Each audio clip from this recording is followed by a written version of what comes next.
स्वागत है आप सभी का हमारे यूट्यूब चैनल पर। मैं आपका दाजुनाथ तिवारी आज आपके सामने एक और इंटरेस्टिंग टॉपिक लाया हूँ जो हमारी पृथ्वी हमारी अर्थ के ऊपर होगा। ओके, सो वीडियो को शुरू करते हैं। साइंस भी यह मानता है कि हम अपनी पृथ्वी को जितना जाने उतना कम है। साइंस भी अभी तक पृथ्वी को पूरी तरीके से एक्सप्लोर नहीं कर पाया है। पृथ्वी पर क्या क्या है, किन वजहों से है, कुछ कुछ चीज़ें अभी तक साइंस भी नहीं समझ पाया है। साइंस के अकॉर्डिंग हमारी पृथ्वी लगभग 4.543 बिलियन ईयर्स पुरानी है, मतलब बहुत पुरानी है।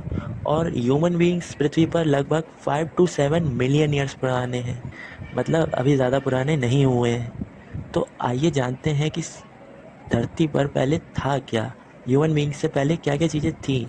हिंदू पुराणों में क्या बताया गया है धरती के बारे में। हिंदू पुराणों में बताया गया है कि धरती जो है वो सूर्य का अंश है।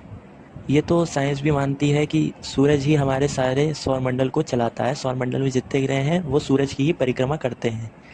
लेकिन पुराणों में ये भी कहा गया है कि मंगल और चंद्रमा धरती के अंश हैं। आइए जानते हैं इस टॉपिक को कि मंगल और चंद्रमा धरती के अंश कैसे हुए, हाउ इट्स पॉसिबल। इस टॉपिक को जानने के लिए हमें पृथ्वी का इतिहास जानना ज़रूरी है, इसलिए मैं पहले वो बताऊंगा, तभी सारी चीज़ें क्लियर हो पाएंगी। हिंदू पुराणों के अनुसार धरती कि अग्निकाल के बाद कुल 9 काल बताए गए हैं। सबसे पहले धरती पर अग्निकाल था, जिसमें धरती पूरी अग्नि से ढकी हुई थी। ये बात साइंस भी मानता है। आइए जानते हैं अब उन 9 कालों में क्या बताया गया है। सबसे पहला जो स्टार्टिंग का काल है वो है गर्भ काल। इस काल के दौरान पृथ्वी जल में डूबी रहेगी।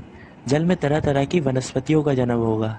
फिर वनस्पतियों की तरह ही एक रहस्यमय जीवों का जन्म होगा, जो ना नर होंगी ना मादा होगी, लेकिन उनके समान होंगे। फिर आता है शैशव काल। इस काल में जल में ही उत्पन्न हुए रेंगने वाले जीव, सर्प, अंडों से उत्पन्न होने वाले जीव पैदा होंगे। इस काल में बड़े बड़े विशाल जीव पैदा होंगे। फिर आता है कुमार काल। इस युग में जल से बाहर कीटाभक्षी, उड़ने वाले जीव व मानव रूपी वामन व वमन आदि भी शामिल हैं। इसमें यह सब चीज़ें पैदा होंगी।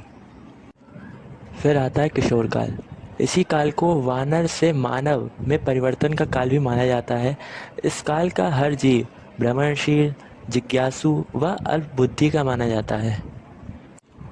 फिर आता है युवा काल। युवा काल में मानव कृषि, गौपालन, समाज संगठन आदि और कार्यों को समझेंगे व निर्माण करेंगे। फिर आता है प्रौढ़ काल। इस काल के बारे में बताया गया है कि वर्तमान में यही काल चल रहा है। इस काल में मानव अति विनाशकारी, पूर्ण बुद्धि, चरित्रहीन, लालची व अपनी शक्ति को हानि पहुंचाने वाले होंगे और पृथ्वी का विनाश इसी काल में शुरू होगा। फिर आता है वृद्ध काल। इस काल में जलवायु में परिवर्तन आएगा। इस काल में जीव काफ़ी निराशजनक, दुखी व उनकी आयु बहुत कम हो जाएगी। फिर आता है जीर्ण काल। धरती पर जीवों का विनाश हो जाएगा। अन्न, जल, वायु सब दूषित हो चुकी होंगी। चारों तरफ सिर्फ अग्नि का प्रकोप होगा। फिर आता है उपराम काल। इस काल में सूर्य, चंद्र, मेघ सभी विलुप्त हो जाएंगे। भूमि ज्वालामुखी में परिवर्तित हो चुकी होगी। प्राकृतिक प्रकोप के बाद ब्रह्मांड में अत्यधिक प्रलय आएगा। सब कुछ जलकर महल लोक में एक गैस के भांति मिल जाएगा। करोड़ों अरबों वर्ष बाद इसी गैस आदि भस्म से पुनः हमारे ब्रह्मांड की रचना होगी। अब मैंने आपको पृथ्वी के सभी काल बता दिए हैं। अब मंगल और चंद्रमा धरती के अंश क्यों कहे गए हैं हिंदू पुराणों में, इसके बारे में जानते हैं। आप सबको पता है चंद्रमा का जन्म कैसे हुआ। पुराणों के अनुसार पृथ्वी और उससे बड़े आकार वाले किसी रहस्यमयी वस्तु के टक्कर से चंद्रमा का निर्माण हुआ है। उस वक्त चंद्रमा गर्म होता था और रात को लाल रंग की तरह चमकता था। चंद्रमा का अपना गुरुत्वाकर्षण बल पृथ्वी से कम होने के कारण वह धरती के शक्तिशाली गुरुत्वाकर्षण बल में चक्कर काटने लगा। लेकिन क्या आपको पता है पृथ्वी से चंद्रमा हर साल 3.8 सेंटीमीटर दूर होता जा रहा है। ऐसा पता है क्यों हो रहा है? जब चंद्रमा का निर्माण हुआ था तब वह पृथ्वी से काफ़ी नज़दीक था, जिसके कारण एक दिन 4 घंटे का होता था, बाकी रात होती थी, क्योंकि चंद्रमा पृथ्वी की परिक्रमा जल्दी कर लेता था। मैंने टाइम के ऊपर, समय के ऊपर एक बहुत अच्छा वीडियो बनाया है, आप उस वीडियो को जाकर देखें, आप उससे काफ़ी चीज़ें समझ जाएंगे। अब ये तो सिद्ध हो गया कि चंद्रमा पृथ्वी का ही अंश है, लेकिन मंगल कैसे है, आइए जानते हैं। चंद्रमा का निर्माण जिस रहस्यमयी वस्तु से हुआ जो पृथ्वी से टकराई, उसी रहस्यमयी वस्तु के कुछ अंश और पृथ्वी के कुछ अंश हमारे सौरमंडल में जाकर मंगल ग्रह पर गिरे, जिससे वहाँ की पर्यावरण में बदलाव आया और वहाँ पर जीवों की उत्पत्ति होना शुरू हुई। हिंदू पुराणों में भी इसका जिक्र मिलता है। शिव जी और दैत्यों के बीच युद्ध में शिव जी के रौद्र रूप के पसीने की एक बूंद से धरती पुत्र मंगल का जन्म, ऐसी एक कथा पुराणों में भी बताई गई है, जिसमें मंगल उन दैत्यों के रक्त को अपने अंदर समा लेता है और पृथ्वी पर नहीं पड़ने देता है।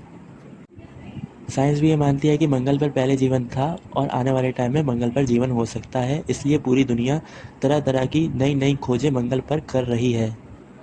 लेकिन क्या आप मंगल के दोनों चंद्रमा के बारे में जानते हैं? अभी जैसे मैंने आपको बताया, पृथ्वी से चंद्रमा दूर जा रहा है, जिसके कारण समय बढ़ेगा और बढ़ता जा रहा है। लेकिन मंगल के जो दो चांद हैं, फोबस और डीमोस, फोबस मंगल के हर 100 साल में 1.8 मीटर पास आता जा रहा है।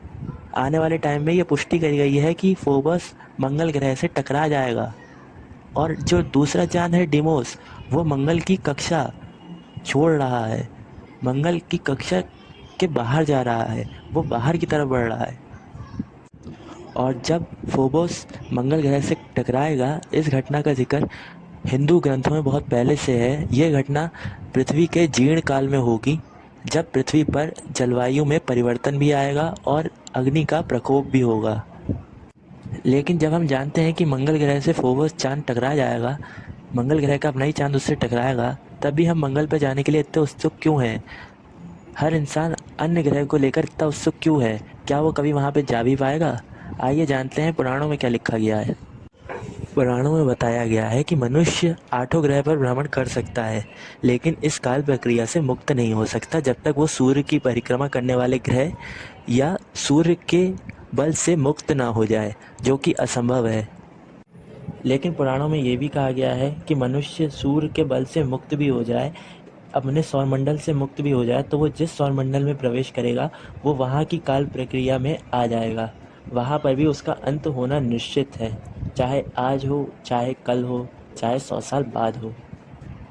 लेकिन मनुष्य के लिए यह असंभव बताया गया है, क्योंकि मनुष्य जब तक यह चीज़ समझेगा, तब तक उसकी आयु व उसकी शक्तियाँ बहुत कम हो चुकी होंगी।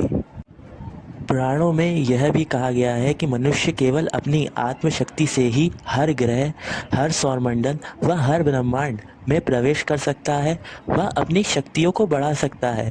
पुराणों में मनुष्य की आत्मशक्तियों को ही परम शक्ति माना गया है। अब मैंने ये भी साबित कर दिया कि चंद्रमा पृथ्वी का अंश है और मंगल ग्रह भी पृथ्वी का अंश है। तो आगे आप लोगों के लिए छोटा सा एक मैसेज। वीडियो अच्छी लगी हो तो प्लीज़ लाइक, कमेंट, सब्सक्राइब कर देना।